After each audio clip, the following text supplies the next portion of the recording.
저녁 식사 잘 하셨습니까? 더 새로운 한 주일을 주님께로부터 우리가 받았습니다.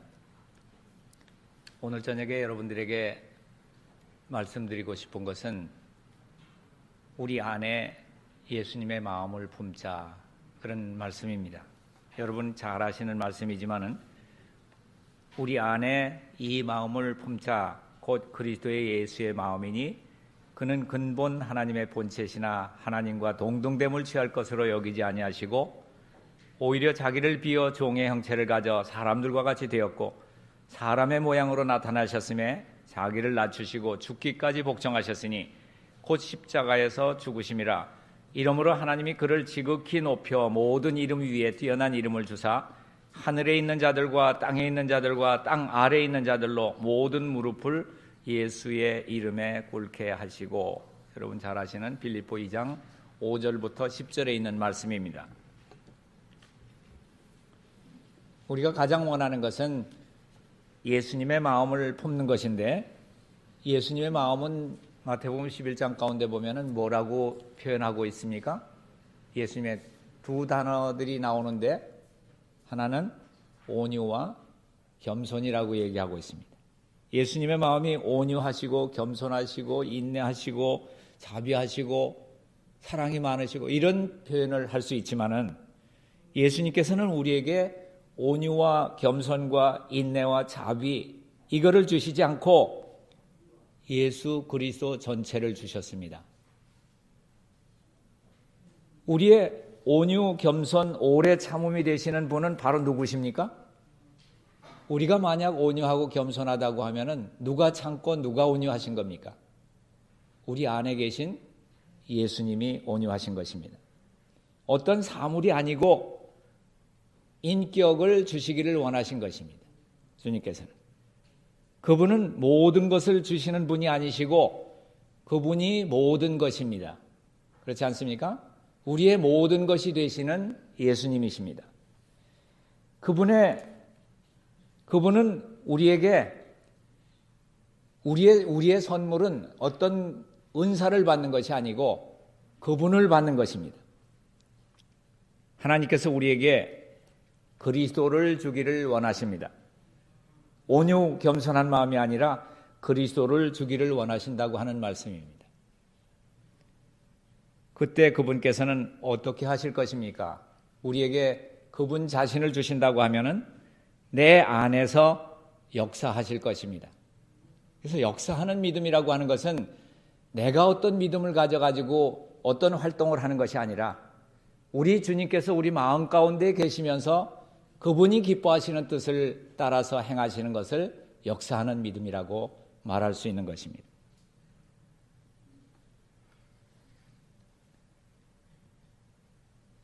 우리는 잠언 4장 8절 가운데 보면은 지혜를 품으면 그것이 너를 존귀로 인도하리라. 잠언 4장 23절 가운데 보면은 우리 마음을 지키라. 생명의 근원이 여기서 남이라. 자, 우리 마음에 생명의 근원이 있습니까? 어떤 마음에 생명의 근원이 있는 겁니까? 예수 그리스도의 마음, 예수 그리스도의 인격체, 그분이 성령을 통해서 우리 안에 들어오실 때 거기 생명의 근원이 있다고 하는 것입니다. 예수 그리스도를 우리 마음 가운데 모셔드릴 때 그때는 우리가 생명을 소유한 것입니다. 영생을 소유하게 되는 것입니다. 고린도전서 1장 30절에 있는 말씀 여러분 잘 아실 겁니다. 예수 그리스도는 우리의 무엇이 된다고요? 지혜가 되시고 의로움이 되시고 거룩함이 되시고 구속함이 되셨다라고 말씀하고 있습니다. 누가요? 예수 그리스도께서 나에게 지혜가 되신다. 우리 잠언 4장 23절 가운데 보면은 마음을 지키라. 4장 8절에는 지혜를 품으면 그것이 너를 존귀로 인도하리라. 자, 우리 마음 가운데 어떤 지혜가 있다고 해서 우리 지혜로 존귀로 인도하는 것입니까? 아니면 누구의 지혜를 말하고 있습니까? 예수 그리스도가 우리의 지혜가 된다고 하는 얘기입니다. 그분이 우리의 의로움이 되시고 그분이 우리의 거룩함이 되시고 그분이 우리의 구속함이 되셨다고 하는 것을 생각할 때 우리는 어떤 것을 받을 것이 아니라 그분을 받아야 된다고 하는 것입니다. 이러한 모든 계획, 우리 구속의 계획을 만세로부터 하나님의 마음 가운데 있었습니다. 우리에게 그것이 이루어질 때는 하나님의 구속의 계획은 이루어지는 것입니다. 하늘에서 이루은 것처럼 땅에서도 이루어지이다라고 하는 것은, 땅이라고 하는 것은 바로 나에게까지 그 계획이 인정이 되고 그 하나님의 계획이 나에게 이루어진다고 하는 것을 말하고 있는 것입니다. 에베소서 1장 9절 10절에 있는 말씀을 보면 그 뜻의 비밀을 우리에게 알리셨으니, 그 뜻의 비밀이 누구의 뜻입니까? 하나님의 뜻, 하나님의 구속의 계획의 뜻을 우리에게 알리셨으니 곧 그 기쁘심을 따라 그리스도 안에서 때가 찬 경륜을 위해서 예정하신 것이니 하늘에 있는 것이나 땅에 있는 것이 다 그리스도 안에서 통일되게 하려 하심이라. 여기 에베소 1장 9절 10절에 있는 말씀입니다. 여기 오차가 난 것 같습니다. 12절이 아니라 10절입니다. 그러면 빌립보 2장 5절 가운데도 보면은 하나님이 그를 지극히 높여 모든 이름 위에 뛰어난 이름을 주사 하늘에 있는 것들이나 땅에 있는 것들이나 땅 아래에 있는 자들로 모든 무릎을 예수 이름에 꿇게 하시고 라고 하는 말씀이나, 하늘에 있는 것이나 땅에 있는 것이 다 그리스도 안에서 통일되게 하려 하심이라 라고 하는 말씀은 동일한 말씀 아닙니까? 똑같은 말씀이에요. 예수님 하나로 온 우주가 다 그 앞에 무릎 꿇도록 하시겠다고 하는 것이 하나님의 계획이었습니다. 그 계획을 가장 싫어한 것이 루스벨이었습니다. 그리스도께 무릎을 꿇어라. 그것은 아주 속에서 아주 불이 나는 그런 생각이었어요. 내가 왜 예수에게 무릎을 꿇어? 나는 천사장인데 그래도 나도 하나님의 계획에 한 자리는 차지해 줘야지 하는 그런 생각을 가졌던 루스벨이었습니다. 우리 청년 지도자 1901년 4월 25일에는 이런 말씀이 있습니다. 구주의 신성의 능력은 감추어졌다. 그는 인성을 입으시고 하나님의 능력을 전적으로 의지함으로써 이기셨다. 그 말은 어떤 가능성이 있다고 하는 말입니까? 우리도 하나님과 연결된다고 하면, 연합한다고 하면은 예수님처럼 신성은 감추어졌지만은 예수님의 인성이 하나님 아버지를 붙들 때 그는 이기신 분이 된 것처럼 우리도 하나님의 능력을 전적으로 의지함으로써 이기는 자가 될 수 있다고 하는 그러한 가능성을 보여주는 것입니다. 하나님의 구속의 계획 안에 택함 받은 분이 바로 메시아라고 부르고 있어요. 그리스도나 메시아나 같은 말이에요. 우리의 구세주, 아버지 품속에 계시는 독생자이신 하나님의 아들은 본래 어떤 분이었습니까? 본래 하나님의 영광을 가지신 분이셨습니다. 아버지 하나님과 동등하신 분이셨지만은 하나님의 구속의 계획을 따라서 우리에게 그분의 신성에 참여하는 자, 그분의 영원한 생명을 나누어 받게 하시기 위해서 그 특권을 나누어 주실 수 있는 온전한 분이 되셔야만 했고, 그 권리를 인정받는 그 영광을 얻으셔야 했습니다. 어떤 분이신데? 그분은 원래 하나님의 영광을 가지신 분인데 이 땅에 오셔서 그 특권을 나눠 주실 수 있는, 생명과 그 신성에 참여하는 그 특권을 나눠주기 위해서 하나님께로부터 인정받고 영광을 얻으셔야 했다고 하는 그런 과정을 밟으신 분이 우리 예수님이시라고 하는 것입니다.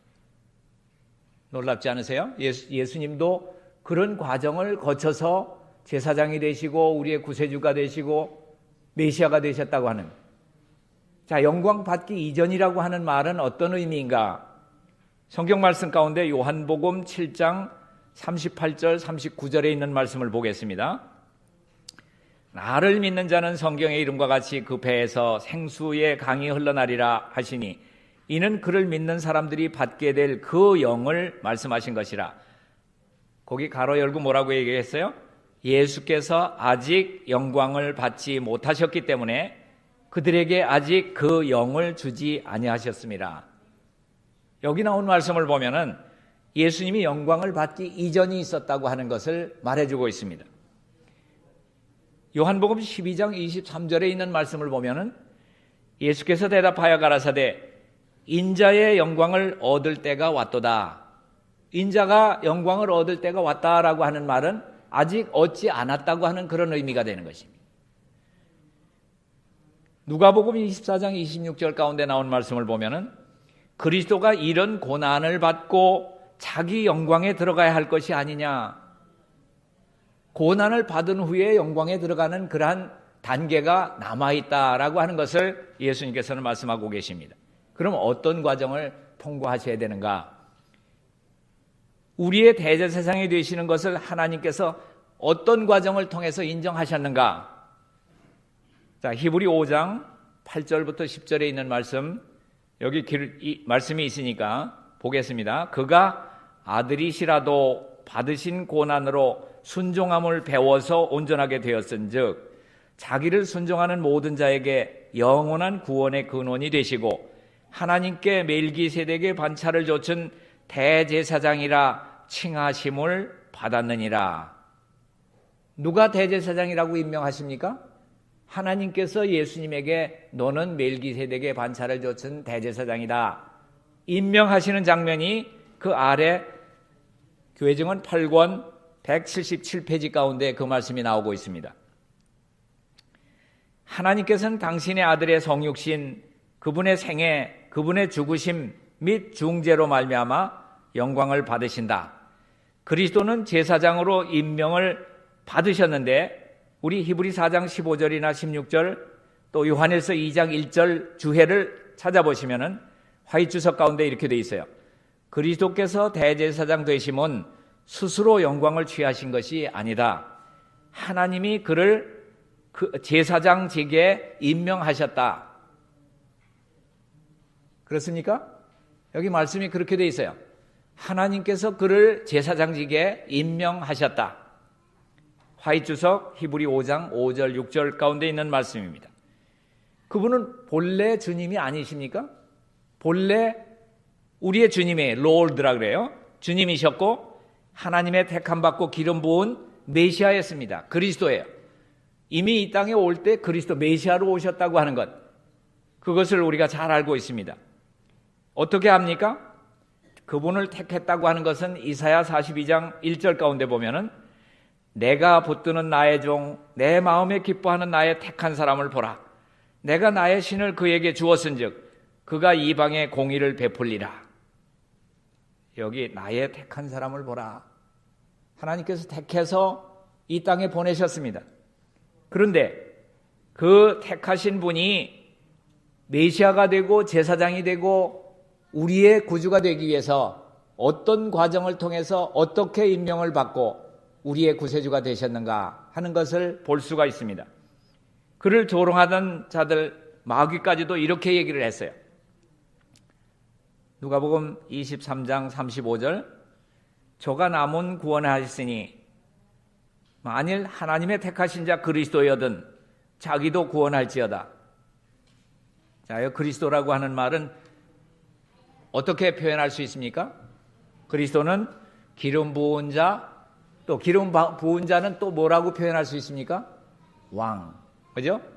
기름 부은 자, 왕으로 표현할 수 있는 분을 가리켜서 조롱하면서 마귀나 조롱하던 자들이 남을 구원하였으니 만일 하나님의 택하신 자 그리스도여든 자기도 좀 구원해보지 이러면서 조롱하고 있습니다. 그런데 왜 성경은 너희가 십자가에 못 박은 이 예수를 하나님이 주와 그리스도가 되게 하셨느니라 라고 사도행전 2장 36절에 말씀하고 있는지요?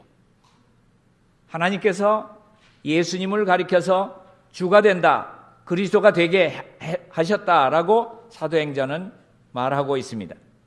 그분은 본래 독생자이신 하나님의 아들이신데 성경에는 성결의 영으로 죽은 자 가운데서 부활하심으로써 영어에서는 by라고 하는 그 전치사를 쓰고 있어요. by the resurrection from the dead. 자, 그런 죽은 자 가운데서 부활하심을 통해서 능력으로 하나님의 아들로 인정되셨으니, 영어에서는 지위를 인정받았으니, 오토리제이션이에요. 지위를 인정받게 되셨으니 곧 우리 주 예수 그리스도시라. 이 말씀 어디 나옵니까? 로마서 1장 4절에 나온 말씀입니다. 왜 그런 말씀을 하셨을까요? 그분은 본래 세상이 있기 전부터 아버지 하나님과 함께 영광을 가지신 분이시고, 성경에는 아들이 영광을 다시 얻어야 한다고 그런 말씀을 했는데, 얻었던 영광을 다시 얻어야 된다라고 하는 것은 영광을 내려놓고 오셨다고 하는 것을 말하고 있는 것입니다. 태초부터 계신 말씀 예수 그리스도는 본래 하나님이셨습니까? 아닙니까? 하나님이셨어요. 인성을 쓰신 예수님도 그 안에는 신성을 가지고 계셨습니다. 태초에 말씀이 계시니라. 이 말씀이 하나님과 함께 계셨으니 이 말씀은 누구시라? 하나님이시라. 그런데 그분이 육신이 되셨다고 하는 말입니다. 말씀이 육신이 되어 우리 가운데 거하심에 우리가 그 영광을 보니 아버지의 독생자의 영광이요. 누가 이 얘기를 하고 있습니까? 예수님의 제자 요한이 나중에 예수님을 가리켜서 이런 말씀을 요한복음 1장 14절 가운데 그런 말씀을 하고 있습니다. 율법이 육신으로 말미암아 연약해서 할 수 없는 그것을 하나님은 하시나니 곧 죄를 인해서 자기 아들을 죄 있는 육신의 모양으로 보내서 육신에게 죄를 정하사, 다른 말로 말하면 유죄 판결을 내리사 죄로 삼으시사라고 하는 그러한 말씀입니다. 육신을 좇지 않고 그 영을 좇아 행하는 우리에게 율법의 요구를 이루어지게 하려 하심이니라. 로마서 8장 3절 4절 말씀입니다. 이 말씀은 예수님이 신성의 생명을 다 내주시기로, 우리에게 나누시기로 하늘에서부터 계획하셨다고 하는 것입니다. 그런데 신성이 죽을 수 없기 때문에 그분은 인성을 쓰고 오셔서 인간과 같이 죽는데 십자가에서 돌아가시기까지 그의 생명을 내놓는 그러한 순종, 고난을 통하시는 것입니다. 한편으로는 하나님이시지만은 다른 한편으로서는 그분이 제일 많이 사용하신 인자라고 하는 이름을 가지고 계십니다. 인자라고 하는 뜻이 무슨 얘기죠? 사람의 아들, 사람의 아들이라고 하는 이름을 그분이 좋아하셨어요. 그분은 이름을 예수라고 했지만은 또 다른 이름은 임마누엘이라고 하는 이름을 가지고 있습니다. 하나님이 우리와 함께 계시다. 우리와 함께 계시는 하나님이시다. 그렇게 말하고 있습니다. 우리 마태복음 1장 20절부터 23절까지 보면은 마리아에게 잉태된 자는, 저에게 잉태된 자는 성령으로 된 것이라. 아들을 낳으리니 이름을 예수라 하라.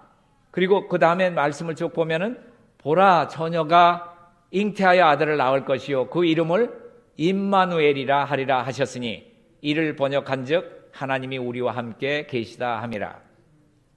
그분은 온전하신 하나님이셨습니까? 예, 그분은 완전하신 하나님이셨어요. 그리고 또 완전한 사람이셨습니까? 예, 완전한 사람, perfect man이었습니다. complete God and perfect man. 그분은 신성과 인성을 다 가지신 신인, 하나님과 인간을, 신성과 인성을 다 가지신 신인이셨습니다. 하나님은 인성을 취하신 예수님을 죄가 없지만 죄 있는 육신의 모양으로 보내셔서 그 육신 안에 죄를 유죄 판결하셨습니다. 로마서 8장 3절에 왜 그렇게 하셨습니까? 고린도후서 5장 21절, 그것이 바로 목적입니다. 왜 그렇게 죄로 삼으셨을까? 하나님이 죄를 알지도 못하신 자로 우리를 대신해서 죄를 삼으신 것은, 그 다음에 그 빨간 글씨를 함께 읽겠습니다. 우리로 하여금 저의 안에서 하나님의 의가 되게 하려 하심이니라. 이게 복음이 아닙니까? 그분을 통해서 우리가 하나님의 의가 된다고 하는 것, 그것이 우리에게 주어진 가장 큰 특권입니다. 그러나 그분은 하나님의 생명이신 그분의 의를 아직 나누어 주실 수 있는 그러한 상태가 안 되셨습니다. 그분은 어떤 과정을 밟으셔야 했나요? 그렇기 때문에 인자로서 예수님은 십자가의 죽음을 통과하시고 부활하심으로써 우리의 생명이 되시고 우리에게 그분의 생명을, 그분의 의를 나누어 주시는 온전한 권리를 가지기 위해서 어떻게까지 하셨다고요? 자기를 낮추사 죽기까지 복종하셨으니 곧 십자가에 죽으셨습니다. 그리고 그분은 죽은 자 가운데서 부활하심으로써 인성을 지니신 하나님의 아들로서 우리에게 영생, 그분의 신성의 생명, 그것을 나누어 주실 수 있는 권리를 가진 분으로 인정받는 영광을 받게 되는 것입니다. 이해하시겠습니까? 그분이 어떻게 영광을 얻으셨는가? 그리스도는 죽음을 통해서, 자, 이 말씀은 청년 지도자 1900년 6월 28일에 있는 말씀입니다. 예언의 시는 어떻게 표현하고 있는가? 그리스도는 죽음을 통해서 죽음의 권세를 가진 그를 멸망시켰다. 죽음이 자기의 먹이로 납포하는 바로 그 행동으로 죽음은 추방당했다. 왜냐하면 그리스도께서 죽음으로써 복음을 통한 밝은 생명과 불멸을 가져오셨기 때문이었다. 그렇습니까? 그분의 죽음과 부활이 무엇을 의미하는 겁니까? 이제 생명을 주고 그들에게 불멸의 복음을 통해서 밝은 생명과 불멸을 가져오실 수 있는 자격을 갖추셨다고 하는 겁니다. 하나님의 아들이 스스로 몸을 낮추사 수치와 굴욕과 부끄러움과 모욕을 당하셨을 때보다 그의 아버지와 하늘 가족들과 타락하지 않은 세계들의 사랑을 더 많이 받은 적이 결코 한 번도 없었다. 그가 죄를 지시는 자가 되심으로 인류에게 죄의 저주를 제거하셨다. 그리스도는 자신의 몸으로 사단이 인간을 지배하는 근거가 되는 것, 곧 죄의 값을 지불하셨다. 리뷰 앤 헤럴드 1893년 4월 18일 인간의 죄와 형벌을 담당했고 인간을 위해서 완전하신 희생제물을 하나님께 드리셨다. 이 속죄의 공로로 그는 인간에게 그의 완전하신 의와 구원을 제공하는 권세를 갖게 되셨다. 맞습니까? 그분이 죽으시고 부활하신 그것이 무엇을 의미하는지를 설명해 주는 장면입니다. 하나님의 영은 본래 태초부터 계셨지만은 예수의 영이시고 진리의 영 되신 그 하나님의 아들의 영은 아직 인자 되신 예수님께 영광스럽게 되시지 않았기 때문에 그 영을 나누어 주실 수 없었던 때가 있었습니다. 그분은 십자가에 죽으신 후 부활을 통해서 그 영광을 얻으셨다고 말하고 있습니다. 성경 요한복음 7장 39절 가운데 보면은 예수께서 아직 영광을 받지 못하신 거로 성령이 아직 저희에게 계시지 아니하시더라. 하단 가운데 나오는 말씀이죠. 그리고 누가복음 24장 26절에 보면은 그리스도가 이런 고난을 통해서 자기의 영광에 들어가야 할 것이 아니냐. 그분께서 친히 하신 말씀입니다. 이 아들로 말하면 육신으로는 다윗의 혈통에서 나셨고 성결의 영으로는 죽은 자 가운데서 부활해서 능력으로 하나님의 아들로 인정되셨으니 곧 우리 주 예수 그리스도시니라. 이렇게 해서 우리의 구주가 되시는 것입니다. 우리는 그러한 과정 없이 하늘에서 그냥 구세주가 되시고 내려오시자마자 영생을 나눠주실 수 있는 분으로 생각했습니다. 그러나 우리 주님은 고난을 통해서 순종함을 배워서 그분이 계획하셨던 모든 절차를 한 계단 한 계단 다 밟으심으로써 결국은 십자가에 죽기까지 복종하심으로써 우리의 구세주가 되셨다고 하는 사실입니다. 이것을 생각할 때 왜 우리가 주님을 부인하고 주님을 부끄럽게 해야 될 일이 있습니까? 우리는 주님을 명상하고 바라보고 생각하고 기도하고 설교해야 될 충분한 이유가 있는 것입니다. 요한복음 17장 1절 2절 가운데 보면 이런 말씀이 있어요. 예수께서 이 말씀을 하시고 눈을 들어 하늘을 우러러 가라사대 아버지여 때가 이르렀습니다. 어떤 때가 이르렀을까요? 아들을 영화롭게 하사 아들로 아버지를 영화롭게 하게 하옵소서. 아버지께서 아들에게 주신 모든 자에게 영생을 주게 하시려고 만민을 다스리는 권세를 아들에게 주셨음이로소이다.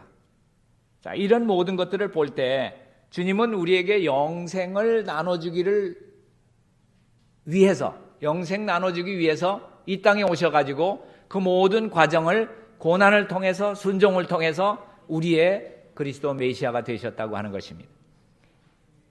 시대소망 388페이지 가운데는 이런 말씀이 있어요. 그리스도께서는 오직 죽으심으로써만 사람들에게 생명을 주실 수 있으셨다. 만약에 예수님이 십자가에서 조롱하는 자들, 사단의 무리들이 사람들을 선동해가지고 십자가에서 내려오게 하소서, 왜 그런 얘기를 했을까요? 만약에 예수님이 십자가에서 그냥 돌아가신다고 하면은 자기들은 끝장이에요. 끝나는 거예요.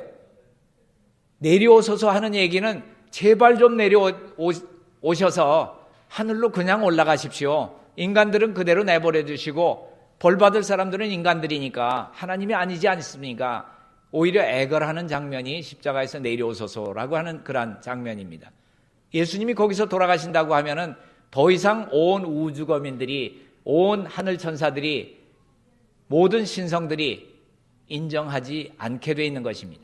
그러나 우리 주님께서는 온 하늘 증인들 앞에서, 우주 거민들 앞에서 그분이 의롭다 하심을 나타내시기 위해서, 그분의 죽음으로써 인간들의 모든 죄를 갚으시기 위해서 오셨기 때문에 그 인성으로서는 떨리시지만은 이 잔이 제발 나에게서 피할 수 있으면 하는 그러한 간절한 마음이었지만은 그는 그것을 아버지의 뜻에 맡기고 아버지의 뜻이거든 내가 마시게 해달라고 하는 그러한 소원을 드리고 있습니다. 누가복음 11장 13절 가운데 하나님의 아들 되신 권세로서 그분은 하늘 아버지께 무엇을 요청했습니까? 자, 이제 내가 죽게 되면은 나는 인성을 쓴 존재로 하늘에 올라가겠지만은 그 말고 이들이 기다리고 있는 나의 임재를 기다리고 있기 때문에 그분이 누굽니까? 그것이 하늘로서 주기를 가장 원하는 그리스도의 임재 대신 성령을 가리켜서 말씀하고 있는 것입니다. 누가 부모가 돼서 아버지가 돼서 자녀에게 좋은 것 주기를 원하지 않겠느냐? 그 가장 좋은 것이 성령을 주지 않겠느냐라고 하는 말씀을 누가복음 11장 13절 가운데 나오고 있어요. 내가 아버지께 구하겠으니 그가 또 다른 보혜사를 너에게 주사 영원토록 너희와 함께 있게 하시리니 저는 진리의 영이라. 내가 너희를 고아와 같이 버려두지 아니하고 너희에게로 오리라. 자, 예수님이 누구를 어떤 방법을 통해서 우리에게 오셨습니까? 성령을 통해서 우리 안에 고아와 같이 내버려 두시지 않으신다고 하는 거예요. 이 오리라고 하는 얘기는 예수님이 재림하신다고 하는 의미가 아니에요. 우리가 이 땅에 살 때 외롭게 고아처럼 지내지 않기 위해서 성령을 통해서 우리 안에 들어오시는 예수 그리스도의 임재를 말하고 있는 것입니다. 증언의 말씀은 이렇게 말하고 있습니다. 그리스도처럼 인자하고 참된 보혜사는 또 없으시다. 예수님도 보혜사죠. 예, 보혜사라고 하는 말은 영어에서는 컴포터리라고 그러는데, 컴포터리라고 하는 것은 위로자, 편안하게 해주는 그런 말이 들어있어요. 그런데 예수님처럼 참된 보혜사가 또 없으시다. 그는 우리의 연약함을 체휼하셨다. 그분의 영은 우리 마음에 말씀하신다. 주위의 환경이 우리들을 친구들로부터 분리시킬지는 모른다. 그러나 어떤 환경이나 거리도 우리를 하늘의 보혜사로부터 떼어낼 수가 없다. 어디에 있든지 어디로 가든지 그분은 항상 거기 계시며, 자, 잘 들어보세요. 그리스도의 입장에 계신 분이 주님 대신 행하신다. 누굽니까? 그리스도의 입장에 계신 분이 누구예요? 네, 홀리 스피릿. 성령께서 예수님 대신에, 주님을 대신해서 그분의 입장에 서서 주님 대신 행하시겠다. 그분은 항상 우리 오른편에 계셔서 우리를 부드럽고 온화하게 말씀하시고 우리를 밀어주시고 보호하시고 우리를 떠받치시고 격려하신다. 성령의 감화는 영혼 속에 있는 그리스도의 뭐다? 생명이다. 이 성령께서는 그리스도를 받아들이는 각 사람 속에서 또한 그들을 통해서 역사하신다. 자, 우리가 늦은 비를 거론하고 있는데, 늦은 비는 주님의 임재로부터 오는 유쾌하게 되는 그러한 경험을 이야기하고 있다고 사도행전 3장 19절을 말하고 있습니다. 요한복음 12장 23절에 보면은 예수께서 대답하여 가라사대 인자의 영광을 얻을 때가 왔도다. 자, 여기 이제 영광 얻는 장면이 나오죠. 자, 그런데 어떻게 그분이 영광을 얻으시는가? 참 우리로서는 생각하기 힘든 그러한 것을 예수님은 하나의 비유를 가리켜서 어떻게 영광을 받으시는가 하는 것을 설명하고 있습니다. 요한복음 12장 24절 말씀입니다. 한 알의 밀이 땅에 떨어져 죽지 아니하면 한 알 그대로 있고 죽으면 많은 열매를 맺느니라. 이 한 알의 밀이 누굽니까? 예수님이에요. 그분이 죽으면, 자, 죽는다고 하는 것은 땅 속에 묻혀지면 그 얘기예요. 그러면 밀 하나를 땅에다가 묻으면 어떻게 됩니까? 그 본 밀은 썩어서 없어지면서 거기에 촉이 남아가지고 어떻게 돼요? 다른 그런 식물을 내요. 그 밀이지만은 모양이 달라졌어요. 그 밀이지만은 이삭을 내요. 그리고 꽃이 피고 열매가 달려서 고개가 숙으면은 한 알 떨어진 곳에 얼마나 생산이 됩니까? 예? 성경 가운데 30배, 60배, 100배 이런 얘기가 나오고 있습니다. 벼 한 이삭에 훑어보면 몇 개 정도 됩니까? 180개, 200개, 어떤 종류는 250개 정도가 나와요. 벼 한 이삭이. 자, 여기 나온 말씀은 그래요. 시대의 소망 192페이지 말씀입니다. 제가 이 설명을 다 드리지 못하지만은 돌아가셔서 이 말씀들을 성경과 예언의 근거된 것이니까 쭉 한번 살펴보시기 바랍니다.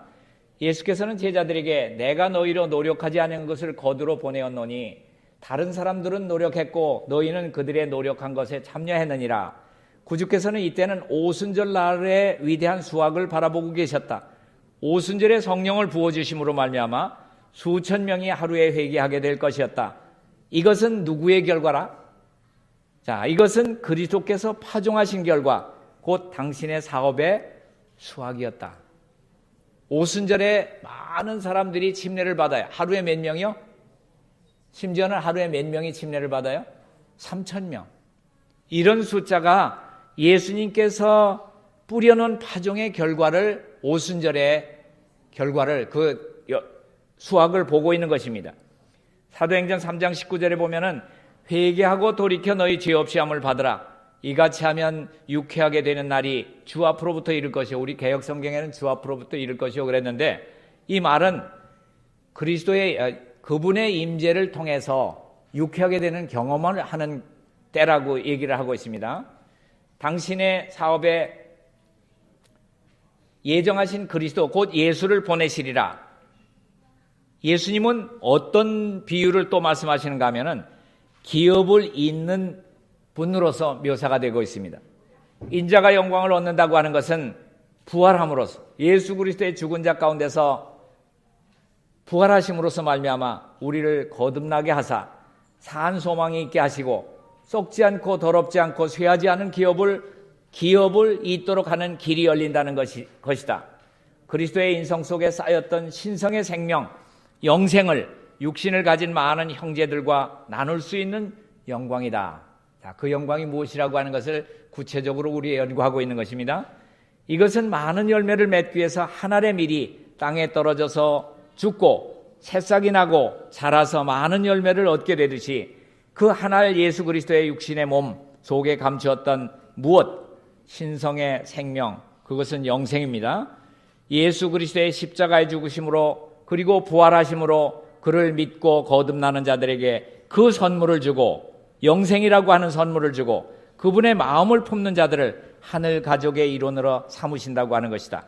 성경은 그것에 대해서 확실하게 말하고 있다. 뭐라고 말하고 있습니까? 요한복음 17장 1절 2절 아버지여 때가 이르러 싸우니 아들을 영화롭게 하사 아들로 아버지를 영화롭게 하옵소서. 아버지께서 아들에게 주신 모든 자에게 무엇을? 영생을 주게 하시려고 만민을 다스리는 권세를 아들에게 주셨음이로다. 자, 이 만민을 다스리는 자를 누구라고 얘기합니까? 많은 사람을 다스리는 사람을 뭐라고 얘기해요? 왕이라 그래요. 자, 이런 입장에서 왕인데 유대인들은 어떤 왕을 기대했습니까? 로마 나라를 자기 속국으로 만들고 많은 금덩어리, 은덩어리를 다른 나라에서 공세를 받게 하고 우리가 충분하게 풍부하게 살고 다른 나라들이 다 부러워하는 그런 나라가 되기를 바라고 있었어요. 다윗의 보좌에 앉을 자, 철장으로 다스릴 자. 물론 그런 의미의 성경절이 없었던 것은 아니에요. 그러나 그들은 어디에 눈을 감았습니까? 메시아가 오셔서 당할 이사야 53장의 고난의 구주를 눈을 감고 안 봤어요.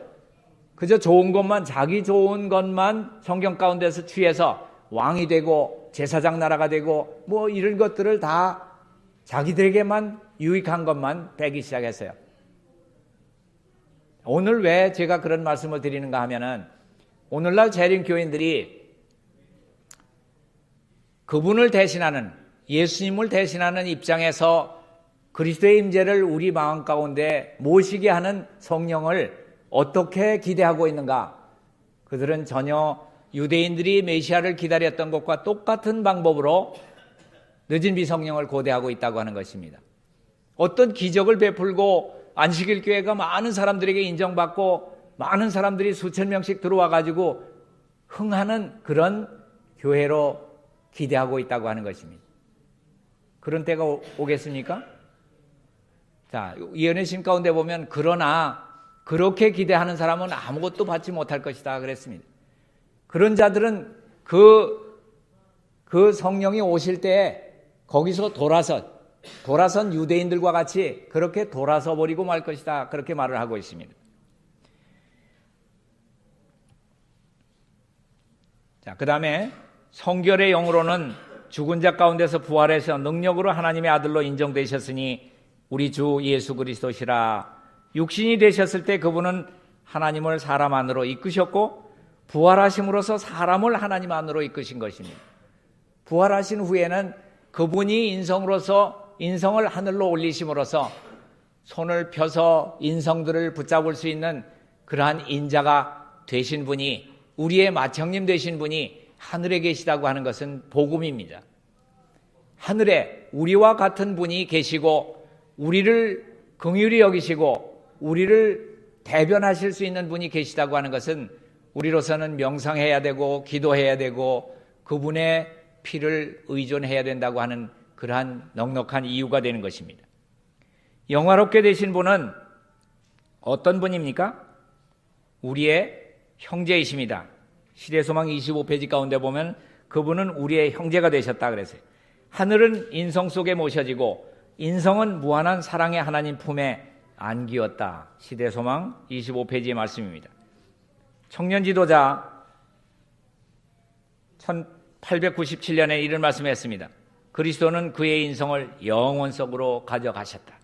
그는 우리의 인류의 대표자로서 하나님 앞에 서 계신다.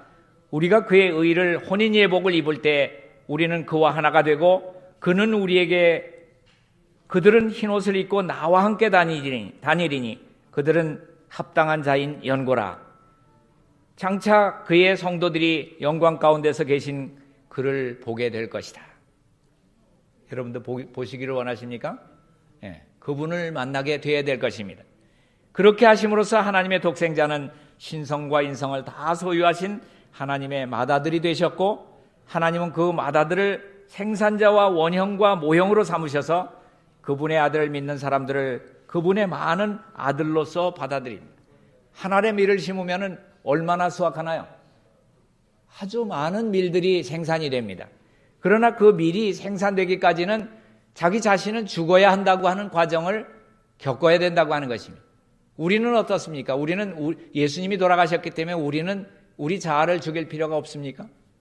우리도 죽어야 많은 밀알이 나오게 되어 있습니다. 예수님이 한 알의 밀알이었다고 하면은 우리도 죽어서 많은 밀알을 생산하고 그 밀알을 무엇 때문에 밀을 생산합니까? 본 목적이 뭡니까? 왜 밀을 생산해요? 여러분 밀 집에 그냥 쌓아놓고 보려고 생산합니까? 목적이 뭡니까? 빵 만들려고 그래요. 그죠? 예, 통밀빵 만들려고 밀을 생산하는 거예요. 자, 그러면 그 빵은 만들면 그 목적은 뭡니까? 예, 먹으려고 하는 것입니다. 먹으려고. 양식을 삼기 위해서 밀을 생산하는데 예수님은 우리의 떡입니까? 네, 맞아요. 그분은 떡이 됐는데 어떤 떡입니까? 그러면 어떤 떡이에요? 자기를 숨기시고 아주 작은 떡으로 나타나셨어요. 하늘에서 내려온 떡은 크기가 얼마나 했는가요? 자, 하늘에서 내려왔다고 하는 떡은 집채만 해가지고 그저 하나 떡 가져오면은 그냥 한 달씩 두 달씩 먹었으면 좋겠는데, 하늘에서 내려온 떡의 모양을 우리 출애굽 가운데서 볼 수 있어요. 어떻다 그랬어요? 아주 어떻게 하다고요? 세미하고, 또 어떤 씨 같다 그랬어요? 갓씨 같다 그랬어요. 씨 중에 가장 작은 씨가 갓씨예요. 자, 갓씨 같고 아주 세미한 그런 건데, 아침에 내렸다가 또 언제 없어져요? 해가 뜨면 없어져요. 자, 이 얘기는 어떤 의미입니까? 우리가 아침에 일어나면은 아침 만나를 거둬야 돼요. 어떻게? 오늘을 위해서 만나를 거둬야 돼요.